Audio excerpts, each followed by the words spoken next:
memutuskan siswa kembali belajar daring.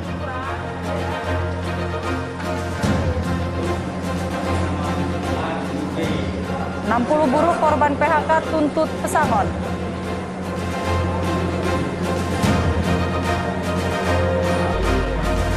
Dan jangan lewatkan roti durian puff laris manis di tengah PPKM Mikro.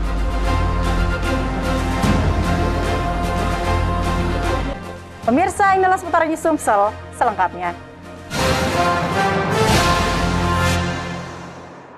Kita awali dengan informasi pertama, pemirsa. Orang tua siswa di Kota Prabu Muli harus kembali menelan rasa kecewa pasca kembali ke sekolah setelah 1 tahun lebih belajar daring. Wali Kota Prabu Muli kembali memutuskan belajar daring setelah adanya edaran Gubernur Sumatera Selatan tentang penundaan belajar pasca naiknya angka pasien terkonfirmasi positif COVID-19. Guru dan murid di SMP Negeri 2 Prabu Muli terlihat bersemangat bisa kembali beraktivitas belajar dan mengajar seperti sedia kala setelah 1 tahun lebih belajar dari rumah atau daring. Meski protokol kesehatan telah diterapkan dengan sedemikian ketat dengan pengawasan dari tenaga kesehatan dan orang tua siswa, namun pemerintah kembali memutuskan siswa belajar daring. Ana, salah satu orang tua siswa, berharap agar pemerintah dapat kembali menerapkan belajar tatap muka meski hanya 2 jam dalam 1 hari.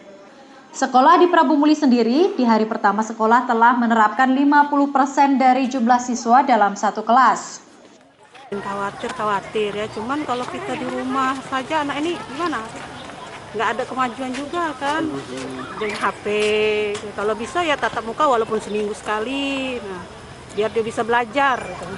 Itu diatur di kelas, itu dibagi dalam 2 kelompok atau 2 ruangan. Setiap kelasnya itu hanya berisi 50% dari jumlah kelas. Sementara itu, Wali Kota Prabu Muli Ridho Yahya menyatakan sangat menyayangkan keputusan Gubernur Sumsel untuk kembali belajar daring. Meski Menteri Pendidikan sejauh ini belum mencabut keputusan tentang belajar tatap muka pada ajaran baru. Daring terakhir dengan Pak Menteri tidak salah hari Kamis mengatakan bahwa 50% dari kehadiran itu masih dibolehkan. Itu yang terakhir pertemuan. Jadi baru mencabut Pak Menteri. Artinya besok dipastikan daring, Pak ya? Kalau besok daring kita menghormati Pak Gubernur kan gubernur kita. Siapa lagi yang kita hormati?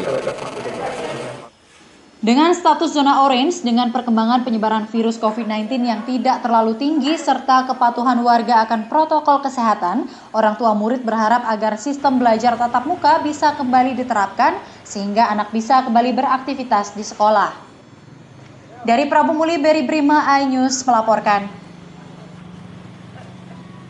Tak terima dirumahkan atau diberhentikan sebagai buruh harian lepas, 60 buruh perkebunan kelapa sawit menuntut pesangon. Mereka meminta keadilan pada persidangan Pengadilan Hubungan Industrial Negeri Palembang. Puluhan buruh perusahaan harian lepas yang bergerak di bidang perkebunan sawit daerah Banyuasin yang telah bekerja selama 7 hingga 10 tahun meminta keadilan. Para buruh ini di PHK perusahaan saat masa pandemi. Persidangan Hubungan Industrial Negeri Palembang yang diketuai Majelis Hakim Abu Hanifah dengan agenda mendengarkan keterangan saksi menghadirkan beberapa buruh bersama pendamping hukum Serikat Buruh Sumsel. Sementara pihak perusahaan diwakilkan penasehat hukumnya. Usai persidangan, pendamping hukum Serikat Pekerja Seluruh Indonesia Ki Agus Zainuddin menyatakan munculnya permasalahan akibat pandemi COVID-19 hingga perusahaan merumahkan para pekerja. Ada sebanyak 60 buruh yang terkena PHK tanpa diberikan pesangon, meminta keadilan hingga berlanjut sampai ke persidangan. Permasalahan ini sudah diajukan ke Disnaker Kabupaten Banyuasin. Kemudian oleh karena tidak terjadi kesepakatan, maka masalah ini diserahkan kepada pengadilan. Salah seorang buruh perkebunan kelapa sawit, Ali, menyatakan telah bekerja dari tahun 2011 hingga tahun 2020 dan diberhentikan tanpa diberikan pesangon sama sekali. Dari 2020 bulan 5 tanggal 12. Saat dikeluarkan menerima uang pesangon. Serikat Pekerja Seluruh Indonesia SPSI Sumsel berharap Majelis Hakim dapat memberikan keadilan yang seadil-adilnya bagi para buruh yang dipecat tanpa pesangon. Masalah buruh ini bisa diselesaikan dengan baik oleh Yang Mulia yaitu Pak Hakim. perlu ada intervensi dari kanan atau kiri. Persidangan akan dilanjutkan 2 pekan mendatang dengan agenda masih mendengarkan keterangan saksi. Dari Palembang, Guntur Yansyah, iNews melaporkan. Pemirsa, lantaran tak pernah menerima CSR dari perusahaan sawit PT Mitra Ogan, Kepala Desa Karangdapo menggugat PT tersebut ke Pengadilan Negeri Batu Raja. Sidang gugatan ini tidak dihadiri pihak PT Mitra Ogan. Didampingi 3 orang tim pengacaranya, Kepala Desa Karangdapo, Kecamatan Peninjauan, Kabupaten Ogan Komering Ulu menghadiri sidang perdana gugatan terhadap perusahaan perkebunan kelapa sawit PT Mitra Ogan. Gugatan diajukan berkaitan dengan CSR dari perusahaan yang menurut penggugat tidak pernah diberikan perusahaan terhadap Desa Karangdapo yang berada di ring 1 perusahaan tersebut. Melalui tim kuasa hukumnya yang diketuai Sapriyadi Syamsuddin, Kepala Desa Karangdapo Martina merasa dirugikan tidak adanya bantuan CSR terhadap desa yang ia pimpin selama ini. Pihak desa sudah beberapa kali mengajukan bantuan CSR namun tidak pernah digubris pihak perusahaan. Pihaknya kemudian melayangkan gugatan ke pengadilan. Perusahaan Mitra Ogan ini selama beliau menjabat jadi kepala desa, baik secara lisan atau tertulis, meminta CSR tersebut agar digelontorkan di desanya, di Karangdapo. Namun secara fakta sampai gugatan ini kami daftarkan, perusahaan tersebut tidak pernah memberikan pertanggungjawaban sosial lingkungan. Sidang gugatan ini ditunda hingga 2 minggu ke depan lantaran pihak tergugat tidak memenuhi panggilan sidang dengan alasan tertentu. Kepala Desa Karangdapo dan tim pengacara kuasa hukum menyayangkan ketidakhadiran utusan PT Mitra Ogan. Mereka akan bersabar menunggu proses sidang dan akan memperjuangkan gugatan CSR sesuai amanat undang-undang yang ada sehingga bisa dinikmati warga ring 1 Desa Karangdapo. Dari Ogan Komering Ulu, Widoria Agustino, iNews melaporkan. Para Ketua DPD Kabupaten dan Kota menyatakan mosi tidak percaya terhadap Ketua DPW Gema Perjuangan Maharani Nusantara atau GPMN Sumsel. Mereka menilai sang ketua melanggar ADART dan diminta segera nonaktif. Ketua DPW Gema Perjuangan Maharani Nusantara atau GPMN Sumsel diduga telah menyalahi wewenang dan jabatan untuk memperkaya dirinya sendiri sekaligus telah melanggar aturan ADART GPMN. Ketua DPW GPMN Sumsel Yani Paslah diminta dinonaktifkan. Hal tersebut disampaikan sesuai dengan berita acara pernyataan mosi tidak percaya kepada Ketua DPW GPMN Sumsel, Yani Paslah. Ketua DPD Kabupaten dan Kota di Sumatera Selatan mengecam keras ulah yang dilakukan Ketua DPW GPMN Sumsel dan mengaku sudah sangat resah. Mereka meminta GPMN Pusat segera mengambil tindakan lebih lanjut serta menonaktifkan yang bersangkutan demi kemajuan GPMN di Sumatera Selatan. Menurut mereka, jika tidak dinonaktifkan dikhawatirkan akan menjatuhkan citra dan nama baik GPMN yang selama ini sudah sangat baik di mata masyarakat. Dengan keputusan kami bersama seluruh Ketua DPD Kabupaten dan Kota itu menyatakan sikap mosi tidak percaya karena beliau telah menyalahgunakan wewenangnya sebagai Ketua DPW dan untuk memperkaya dirinya sendiri dan tidak sesuai dengan aturan ADART GPMN, Pak. Jika GPMN Pusat ternyata tidak memenuhi tuntutan dan harapan para DPD, maka Ketua DPD GPMN mengancam akan mengundurkan diri. Dari Ogan Komering Ilir, Fitriadi, iNews melaporkan. Sementara itu, TNI Manunggal membangun desa TMMD ke-111 Kodim 0401 Musi Banyuasin menyelesaikan pengerjaan fisik peningkatan jalan dengan agregat dengan panjang berkisar 1 km. Pembangunan jalan ini ditargetkan selesai seluruhnya pada pertengahan Juli 2021. Tim Satgas TNI Manunggal membangun desa yang ke-111 Kodim 0401 Musi Banyuasin bersama warga bergotong royong mengerjakan pembangunan fasilitas umum di Kecamatan Lalan, Kabupaten Musi Banyuasin. Sejumlah sasaran fisik yakni pembangunan jalan utama menuju Kecamatan Lalan dan jalan penghubung antar desa. Pembukaan jalan baru yang terhubung dengan jembatan komposit juga sudah rampung dikerjakan. Dengan semangat dan kerja keras, tim Satgas bersama warga dalam kegiatan TMMD ke-111, pembangunan jembatan dan pembukaan jalan yang dikerjakan berjalan lancar dan dapat diselesaikan dengan baik. Komando Kodim 0401 Musi Banyuasin Letkol Arhanud Faris Kurniawan menyatakan pada pengerjaan fisik, pembangunan jembatan sudah selesai sepenuhnya dan bisa untuk dilalui. Saat ini jembatan masih ditutup untuk dilakukan pengecekan ulang. Untuk jembatan saat ini sudah bisa dilalui, namun masih kita tutup. Kita masih melaksanakan pengecekan, pemeriksaan. Insya Allah pada waktunya nanti akan diresmikan secara langsung oleh Bupati Musi Banyuasin di Kecamatan Lalan. TMMD ke-111 pada pembangunan infrastruktur jalan, jembatan, penyiapan jalan baru dapat rampung tepat waktu dan akan diresmikan Bupati Musi Banyuasin Dodi Reza Alex. Dari Musi Banyuasin, Edi Lestari, iNews melaporkan. Roti durian puff laris manis di tengah PPKM Mikro. Saksikan beritanya sesaat lagi.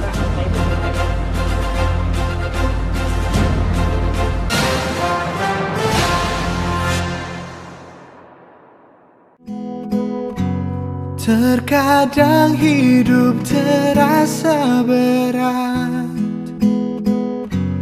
tak mengerti akan hidup ini. Namun di balik semua cobaan, Tuhan masih pedulikanmu.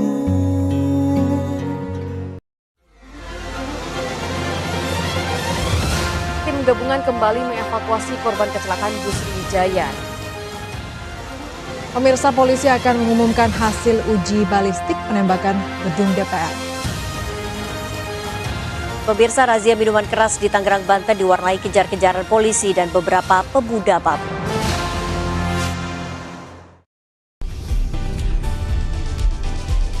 Atika Hasiholan yang lagi seneng banget karena ibunda Ratna Sarumpait akhirnya bebas bersyarat. Kali ini Ruben akan melaporkan oknum yang dianggap menghina Betan dan Thalia Onsu. Digelar di kediaman Jennifer, pasangan ini sampai merogoh kocek ratusan juta rupiah demi menggelar pesta meriah.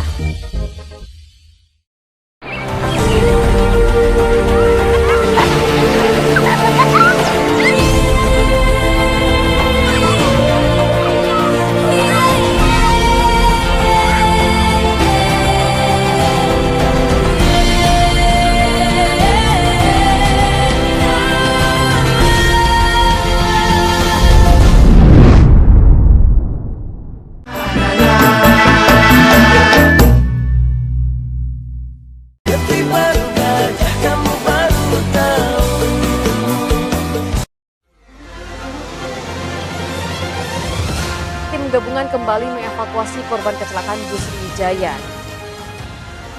Pemirsa, polisi akan mengumumkan hasil uji balistik penembakan gedung DPR. Pemirsa, razia minuman keras di Tangerang, Banten diwarnai kejar-kejaran polisi dan beberapa pemuda PAB.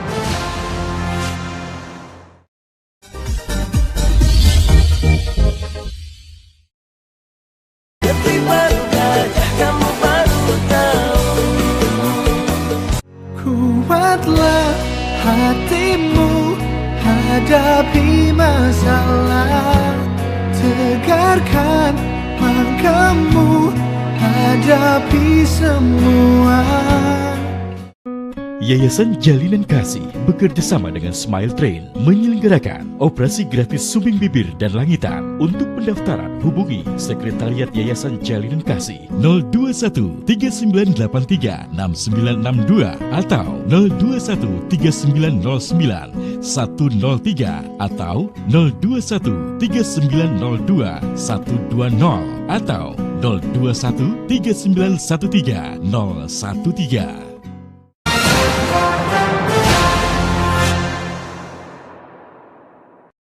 Terima kasih pemirsa, Anda kembali di seputaran News Sumsel. Pemirsa, menolak diajak nikah, seorang wanita di Musi Banyuasin dibunuh kekasihnya bersama 4 orang rekannya dengan sadis.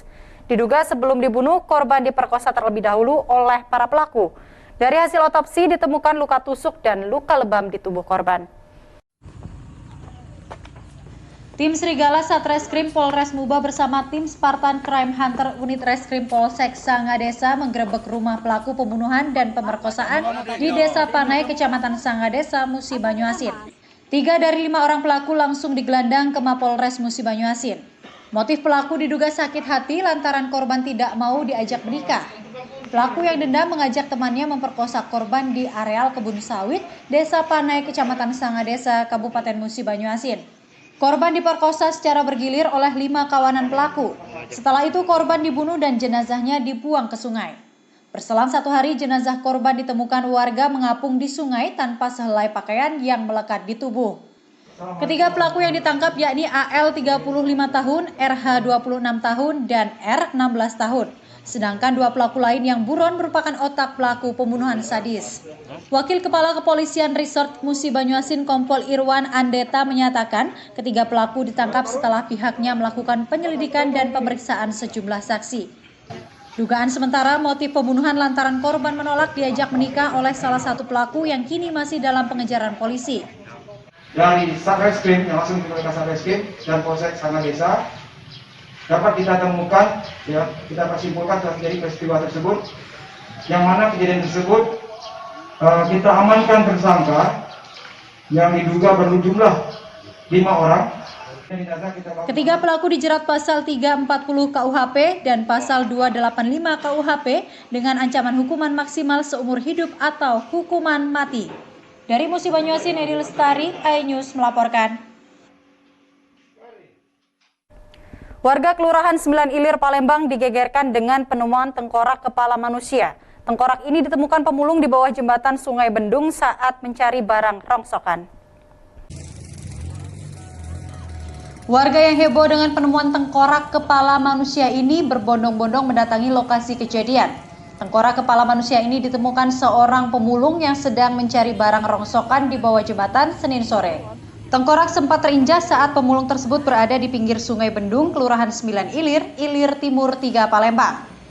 Warga kemudian membawa tengkorak yang ditemukan untuk dilaporkan dan diamankan di dalam pos polisi Ilir Timur 3, Palembang.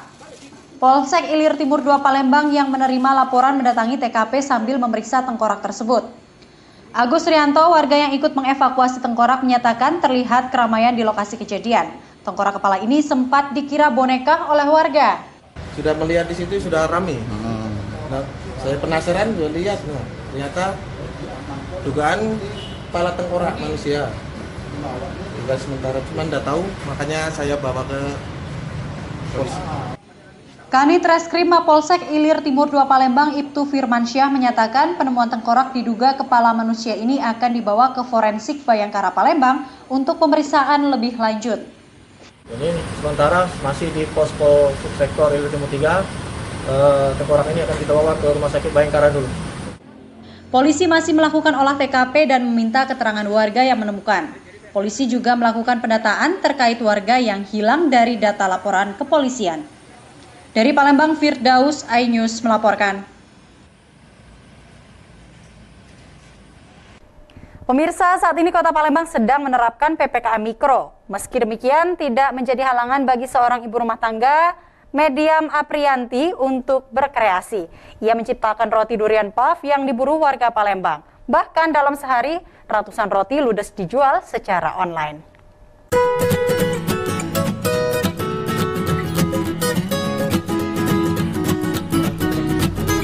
Inilah durian puff kreasi Mediam Aprianti, warga Komplek Gria Musi Sako, Palembang. Tampilannya yang kuning cerah ini membuat siapapun ingin mencobanya. Ya, perpaduan pastry renyah gurih dengan isian daging durian asli tentunya memanjakan lidah pecinta durian di bumi Sriwijaya. Kreasi ini sedang laris manis diburu warga Palembang. Terbukti sedikitnya 30 box durian puff dipesan pelanggan, di mana satu box berisi 5 isian roti dijual dengan harga Rp45.000. Untuk membuatnya cukup mudah pemirsa. Pertama dibuat dulu bahan puff pastry, terdiri dari terigu, gula pasir, garam, air, mentega, dan korsfet. Bahan ini dihaluskan hingga kalis, kemudian dibuat seperti lembaran dan dirapikan dengan kayu. Selanjutnya dengan membuat isian puff terdiri dari daging durian super, whipped cream cair, susu, gula, tepung maizena. Semuanya dimasak di dalam wajan lalu diaduk hingga merata. Setelah kedua bahan ini tersedia, tinggal membuat bentuk durian puff. Bahan kulit dimasukkan bahan isian durian tadi, kemudian ditopping dengan menarik dan oleskan mentega. Selanjutnya dipanggang selama 10 menit. Kalau saya lihat itu pastry juga sedang diminati oleh warga Palembang.